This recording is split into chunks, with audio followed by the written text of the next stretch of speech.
Okey, kita bertemu lagi dalam reaction drama siri Jiwa Seorang Pentaksub episod ke-20. Jadi kalau korang tengok dalam episod kali ni, dari semalam lagi lah, Diana dah pun dapat bukti. Katanya dapat password peti besi. Macam peti besi tu Firzan simpan segala video-video perbuatan jahat dia. So dia nampak video tu. Tapi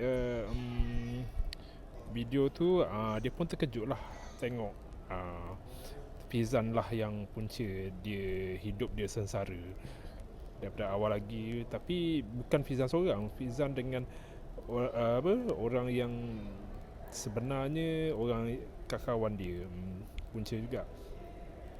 Dan video tu pun dihantar kepada Aidil dan Aiman.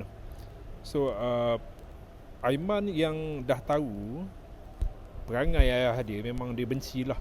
Dia tahap benci tu, tahap nak tumbuk-tumbuk ayah dia lepas dia tahu apa yang Firzan dah buat pada kekasih dia, sampai kurung, sampai rogol.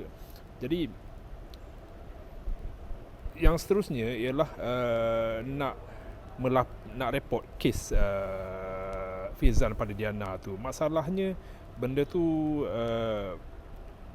bukan baru berlaku. Benda tu ialah orang tu Diana pun dah kahwin dengan Firzan. Dan inspektor pun bukan tak bagi kerjasama, tapi katanya dia kata susah sikit sebab masa pada dia sepatutnya masa Diana kena rogol tu dia dah buat laporan polis. Lepas tu nak membuktikan yang Firzan yang buat, sebab inspektor pun rasa macam benda tu masih lagi vague.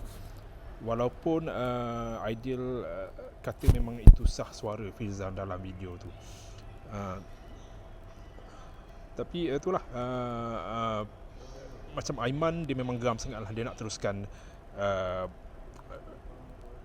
nak laporkan kes tu kat polis.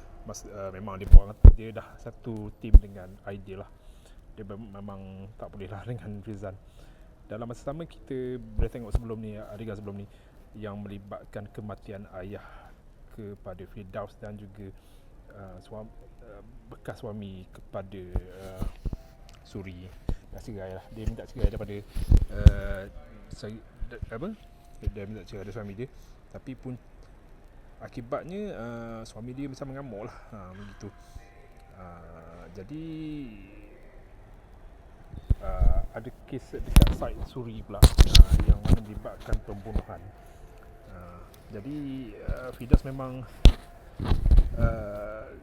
kita boleh tengok dalam episod kali ni ramai dah mula benci pada Firzan. Ramai dah boleh nampak kejahatan. Tapi Firzan dia ada je cara dia nak menangkis segalanya, sebab dia orang berpengaruh, ada kuasa.